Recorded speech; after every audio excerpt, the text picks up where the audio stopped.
Hello students, welcome back to online classes. Today we are read about our next chapter, chapter number 5, a different kind of school.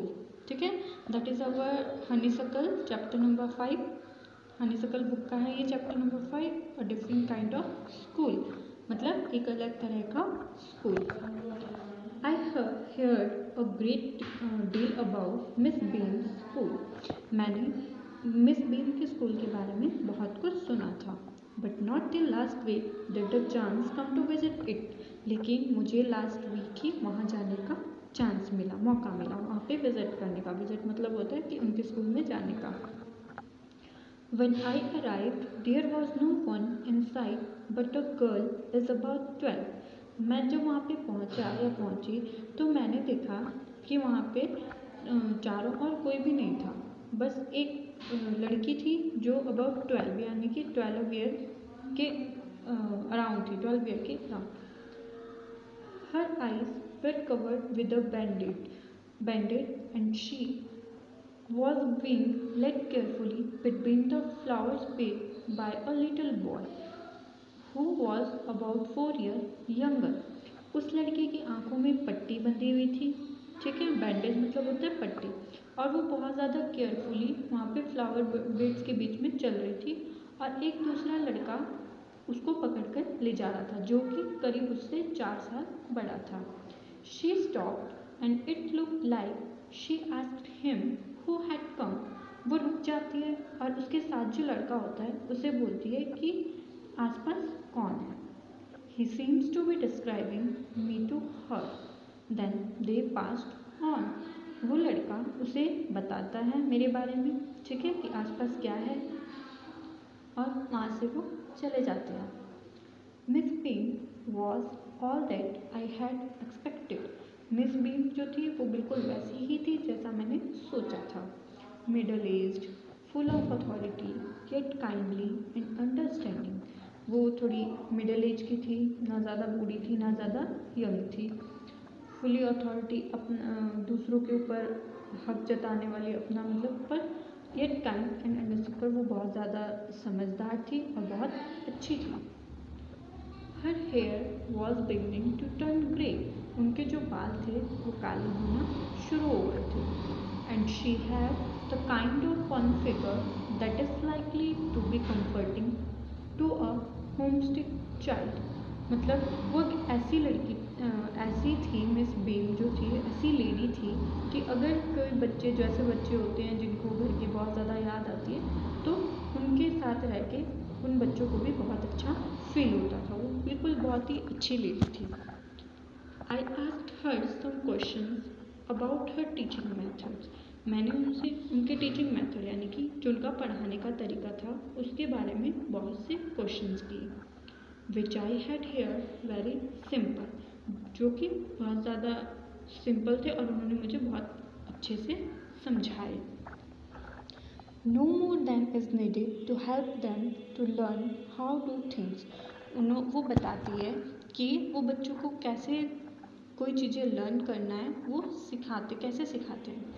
Simple spelling, adding, subtracting, multiplying and writing. तो वो बताती है कि हम बच्चों को simple spelling, छोटी छोटी स्पेलिंग्स, एडिशन यानी कि प्लस करना, सब्सट्रैक्शन माइनस करना, मल्टीप्लाई और राइटिंग की लिखा कैसे जाता है वो सब चीज़ें सिखाते हैं. The rest is done by reading to them and by interesting talk during which they have to sit still and keep their hands quite.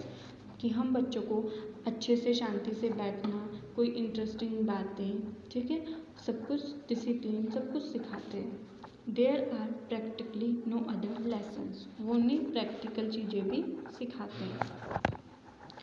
The real aim of this school is not so much to teach thought as to teach thoughtfulness.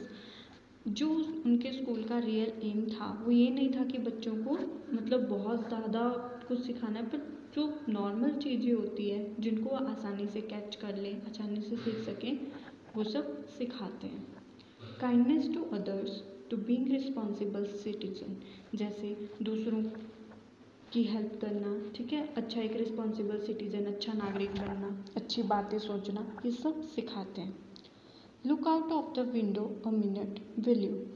कुछ देर बाद मैंने क्या किया, window से बाहर देखना शुरू किया, विंडो से बाहर देखने लगा। I went to the window which overlooked a large garden and a playground at the back. मैंने देखा एक वहाँ बड़ी विंडो से एक बहुत बड़ा ग्राउंड दिखा मुझे वहाँ पे, ठीक है, और एक बहुत बड़ा गार्डन था। व्हाट डू यू सी, आप क्या देख रहे हो? Miss Beam asked, miss Beam ने मुझसे पूछा कि आप क्या देख रहे हो? I see some very beautiful grounds, I said, मैंने बोला कि मैंने बहुत बड़ा सुंदर ग्राउंड देखा। And a lot of joy children, जहाँ पे बहुत से बच्चे खेल रहे हैं, बहुत से बच्चों की टोली है, ठीक है। It pleases me thought to see that they are not also healthy and active looking. But मैंने एक चीज़ देखी कि ये सारे जो बच्चे हैं कोई भी हेल्दी नहीं दिख रहा है, ना ही कोई एक्टिव दिख रहा है। When I come in I saw one poor little girl being led about. जब मैं यहाँ आ रहा था तो मैंने देखा एक छोटी लड़की जो सही से चल नहीं पा रही थी। She has some trouble with her एक लड़की को देखा जिसको कुछ ट्रबल थी। She has some trouble in with her eye, शायद उसकी आँखों में कुछ प्रॉब्लम थी। Now I can see two more with the same difficulty. और उसके बाद मैंने उसी के जैसी दो और लड़कियों को देखा जिनकी आँखों में प्रॉब्लम थी। And there a girl with a crutch watching the other at play.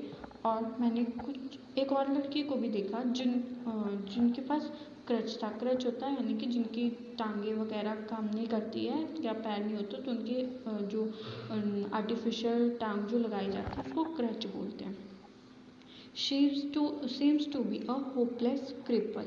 वो मतलब बिल्कुल ऐसे लग रहे थे जैसे वो बिल्कुल होपलेस हो, दूसरों के ऊपर डिपेंड हो। Miss Beam laughed, Miss Beam हंसने लगी। Oh no she said, oh no नहीं, she is not really lame, वो एक्चुअल में ऐसी नहीं है। This is only her lame day, वो इनका एक ऐसा लेम डे होता है जिस दिन इनको ऐसा बन के आना पड़ता है। The other are not blind either, और कोई भी ऐसे ब्लाइंड नहीं है यानी कि जिनको ना दिखाई देता हूँ। It is only their blind day, ये उनका ब्लाइंड डे है। मतलब कोई एक हमारा पर्टिकुलर ऐसा डे होता है जिसमें बच्चों को बिल्कुल डिसेबल्ड चिल्ड्रन बन के आना पड़ता है। जैसे किसी को कोई आँखों में ट्रबल है, कोई चल नहीं सकता, तो इस तरह के उनको दिए जाते हैं टास्क करने को। I must have very surprised for she laughed again. लेकिन मैं बहुत सरप्राइज हुआ, उन्होंने मुझे कहा कि आप बहुत सरप्राइज, आप इस सोच के मैं बहुत सरप्राइज हुआ, और वो फिर से हंसने लगी, ठीक है। तो क्या देखा अभी तक हमने इस चैप्टर में कि जो इसका राइटर होता है वो मिस बीम के स्कूल के बारे में उन्होंने बहुत कुछ सुना होता है, लेकिन जब वो वहाँ पे विज़िट करते हैं तो वो देखते हैं कि जब वो स्कूल में पहुँचते हैं तो उन्हें वहाँ पे कोई भी नहीं दिखाई देता है। बस एक लड़की दिखती है छोटी सी जिसकी आंखों में पट्टी बंधी होती है, और एक दूसरा लड़का उसको पकड़कर सहारा देकर ले जा रहा था। राइटर बोलते हैं कि मिस बीम बिल्कुल वैसी ही थी जैसे उन्होंने सोचा था। वो एक बहुत अच्छी लेडी थी, ठीक है। एंड उन्होंने उनसे उनके टीचिंग मेथड के बारे में पूछा कि वो कैसे बच्चों को पढ़ाती हैं, ठीक है। तो उन्होंने कहा कि हम बच्चों को शांति से बैठना सिखाते हैं, चीज़ों को सीखना सिखाते हैं, ठीक है। एंड उन्होंने मिस बीम से कहा कि मैंने यहाँ पे ऐसे बच्चे देखे जो बिल्कुल भी मतलब हेल्दी नहीं दिख रहे थे, ठीक है। किसी की आंखों में प्रॉब्लम थी तो किसी के पैरों में। उन्होंने जब मिस बीम को बोला तो मिस बीम ने हंसना शुरू किया और कहा कि वो रियल में ऐसे नहीं हैं, ये उनका एक ब्लाइंड डे है या फिर लैम डे है जिसमें इन्हें ऐसा बन के आना पड़ता है। उनकी इस बात से मैं बहुत ज़्यादा सरप्राइज़ हुआ, यानी कि मुझे बहुत ज़्यादा शॉक लगा कि ऐसा, और वो दोबारा हंसने लगी। तो आगे नेक्स्ट, आज के लिए बस इतना ही काफ़ी है। हम नेक्स्ट लेक्चर में डिस्कस करेंगे इससे आगे का क्या होता है। Thank you.